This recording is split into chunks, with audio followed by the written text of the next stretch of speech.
When it comes to finishing sanders, you can't go wrong with a good sheet sander. This sander from Ryobi does a great job of finishing, allowing you to sand larger projects as well as getting right into the corners on smaller ones. The powerful 180 watt motor delivers 12,000 orbits per minute, and with the rectangular flat base, you can get a smooth and even finish on flat surfaces, in corners and along edges.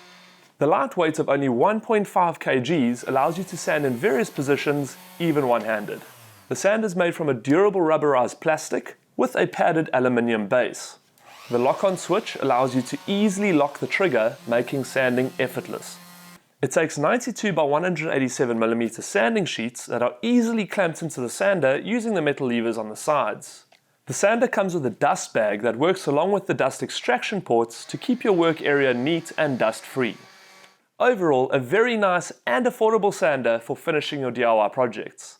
This is just one of the sanders available at Builders.